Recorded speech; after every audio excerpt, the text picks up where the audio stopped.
bersama saya Johan di Jurnal Trading ID. Jadi pada kesempatan video kali ini ya kita akan membahas kembali untuk update dari pergerakan si XAUUSD atau si gold ini sendiri. Kalau kita perhatikan ya, kalau kita lihat di sini dia itu sebenarnya untuk hari Senin kemarin ya dia sempat menyentuh angka kurang lebih 2015 di sini, kemudian dia turun lagi. Jadi sebenarnya 2015 ini juga sempat kita bahas ya di pertemuan video yang sebelumnya, atau untuk yang hari Senin kemarin ya kita sempat bahas juga. Ternyata dia begitu menyentuh ya, baru satu kali nyentuh. Kalau kita lihat di sini itu dia langsung turun ke bawah lagi. Kalau kita perhatikan sini ya, nih ya, di jam 2 siang ya, kalau kita lihat di sini langsung dia turun ke bawah kurang lebih ke harga level terendahnya itu di level 1981.26 gitu.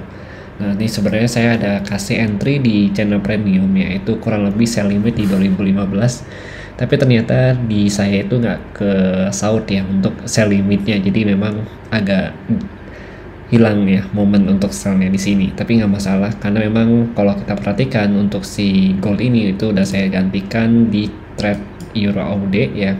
Jadi kita sell mulai dari harga 6395 ya di sini, kemudian dengan taking profit kurang lebih di TP1, TP2 dan ini TP3-nya gitu. Jadi sebenarnya kalau TP4 itu di sini itu di kurang lebih di harga 6283. Nah, itu saya masih hold ya untuk si Euro AUD ini.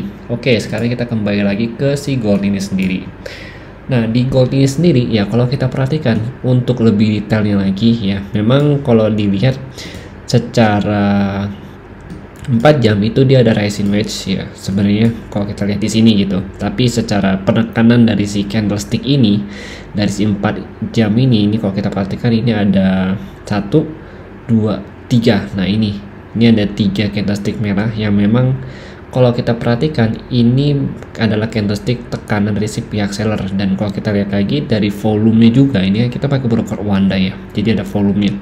Itu volume cukup besar. Jadi semakin harga turun, volume itu naik atau meningkat. Artinya di sini transaksi jualnya itu memang benar-benar kuat gitu loh. Nah, ini makanya kenapa kita fokus untuk ambil sell hari ini, di hari Senin kemarin gitu. Karena memang posisi volume masih sangat kuat.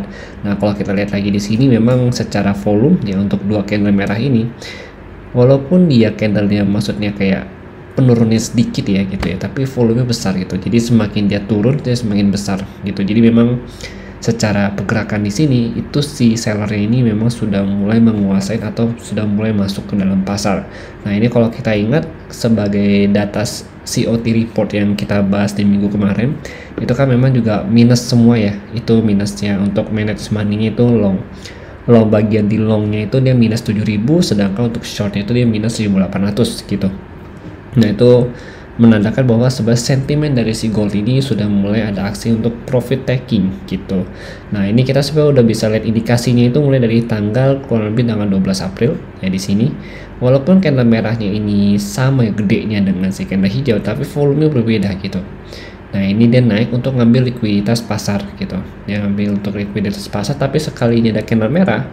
Nah, kita lihat di sini candle merahnya memang tidak lebih besar dari candle hijau gitu, tapi volumenya itu lebih besar dari candle hijau sebelahnya. Nah, ini menandakan adanya volume transaksi jual ya yang memang lebih besar di area 2040 sampai 2047 gitu. Nah, kemudian ini ada candle hijau ya, tapi volume tidak bisa makan si candle merah ini gitu loh. Nah, ini yang dinamakan dengan volume trading gitu. Sebenarnya untuk volume ini kalau kita bahas lebih lanjut itu akan cukup panjang. Jadi nanti mungkin akan saya bikin satu video khusus untuk pembahasan volume ini gitu. Karena volume ini adalah jumlah ya atau transaksi yang sudah selesai di dalam satu time frame ya atau di dalam satu waktu tertentu yang dihitung atau diakumulasikan di dalam marketnya ini sendiri atau di dalam si chart pergerakan harganya ini sendiri gitu loh. Nah, ini kalau kita lihat dari 4 jam juga masih volume cukup besar. Tapi kalau kita lihat di sini itu dia cenderung koreksi kurang lebih ya. Kalau 4 jam ini kan dia udah break dari trend line, tapi secara struktur harganya itu dia masih uptrend gitu loh. Nah ini dia masih uptrend. Kenapa disebut sebagai masih uptrend? Yang pertama kita kembali juga ada bahas mengenai level 1988 ya. Itu juga belum di breakout sama dia. Di sini masih belum di breakout. Artinya di sini ada breakout tapi hanya bagian buntut atau shadownya aja gitu. Nah kalau cuma shadownya aja itu berarti kan belum valid untuk breakoutnya. Makanya kalau untuk breakout yang valid itu adalah ketika bullish candle itu bisa close di bawah support levelnya. Artinya kan berarti di sini adalah bullish candle itu bisa close di bawah 1988. Nah itu baru dikatakan breakout. Kalau ini kan belum, karena memang 1988 ini juga masih menjadi area resisten dan juga area support dari si weekly-nya itu sendiri gitu.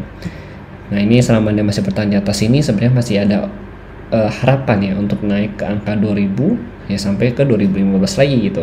Cuma kalau di sini saya perhatikan walaupun dia ada koreksi ya. Di sini kalau kita lihat ini kan ada 1 2 3 4 5 ada 6. Ini kan ada resisten. Nah, resisten di angka 2000 ini ya ini akan jadi penentunya dia. Jadi kemungkinan kalau kita perhatikan di sini, ya ini kan kalau kita lihat ada pembatas ya di sini. Harganya itu akan koreksi dulu ke sini. 2000 paling tinggi ke 2006 dulu ya baru dia lanjut untuk turun kembali ke bawah dengan break dari 1988 sampai 1981 gitu. Nah di sini 1981. Nah ini perlu kita perhatikan kemungkinan besar dia akan break ya. Begitu dia break dari 1988 dia akan retest lagi ke 988 ini ya, itu 1988 baru lanjut turun dengan level terendahnya itu kurang lebih di harga 1975. Jadi sebenarnya perkiraan saya sih masih di sini kalau untuk penurunan dia ya, tapi bisa kalau untuk worst case nya itu bisa ke 1963. Mungkin kalau bisa worst case nya lebih worst lagi, penurunan paling rendahnya itu di 1950 karena memang kalau kita perhatikan ya begitu dia break dari 1988 dia cenderung untuk turunnya nih. Kalau kita lihat di sini di tanggal sebelumnya kurang lebih nih tanggal berapa 24 Maret ya, begitu dia break dari 1988 dia cenderung turun ke 1950 gitu. Makanya worst case nya itu bisa ke 1950. Nah kemudian kalau kita perhatikan ya nih, kalau kita mau ambil sell zone lagi ya paling possible itu adalah di 2006 gitu. Tapi worst case nya ini berarti kan 2015 itu bisa ini zona pertama, berarti zona kedua itu masuk ke 2015. Zona ketiga, nah kita udah punya 3 zone untuk sell nih. Yang pertama di 2006, yang kedua di 2015, dan yang terakhir itu di 2023 gitu ya di sini. Jadi ini 3 zone yang memang untuk jadi area sell zone saya berikutnya nanti gitu. Nah kemudian nanti mungkin ya akan saya tunggu itu kurang lebih di harga 2006 sampai 2015 karena itu yang paling dekat dulu gitu. Dan ini memang agak high risk ya, kalau mau lebih aman sih dari 2015. Cuma kan kemarin 2015 itu nggak begitu tersentuh. Nah mungkin kita bisa tunggu kurang lebih di harga 2014.5 sampai 2015 saja gitu. Jadi kita kurangin 5 pip ke bawah gitu untuk area sell zone nya dia. Oke, jadi itu untuk sell zone. Nah kalau untuk buy zone ya, kalau untuk buy zone sebenarnya ini short ya kalau kita hitungannya ya. Ya ini masih short trade semua. Jadi kalau untuk buy zone sebenarnya kalau kita mau ambil di sini dengan target 2000 sampai 2006 ini itu masih bisa dapat. Cuma memang nggak begitu direkomendasikan gitu. Karena penekanan dari pihak volume ini masih cukup besar dan memang belum ada konfirmasi untuk buy di time frame 4 jam ataupun di time frame 1 jam ini sendiri gitu. Jadi memang belum ada konfirmasi harganya untuk buy. Nah ini juga volumenya walaupun dia naik tapi dia menurun, dia belum bisa makan dari volume merah. Jadi bisa dipastikan si market ini masih dalam tekanan si pihak seller itu sendiri gitu. Oke, itu sih yang saya ingin sampaikan. Nah kalau kalian mau buy lebih aman sebenarnya 1950 ini paling aman untuk buy gitu. Nah ini kalau untuk yang agak high risk-nya itu ya itu kurang lebih di harga 1963. Atau kalian kalau mau lebih high risk-nya itu di 1988, tapi ini benar-benar short ya. 1988 itu ambil sampai 1995 di sini ya, tertinggi di angka 2000 gitu sih. Itu kalau kalian mau buy, tapi ini sini sih saya nggak rekomendasi ya, kalau soalnya dia udah di retest 2 kali nih. Takutnya di retest kedua ini secara struktur harga di 1 jam juga kalau kita perhatikan dia udah downtrend gitu. Jadi memang takutnya dia turun ya pada saat kita melakukan area buy di sini. Jadi kalau mau buy better di 1963 atau di 1950 saja gitu. Oke, jadi itu yang ingin saya bahas mengenai SNR dari si gold ini sendiri.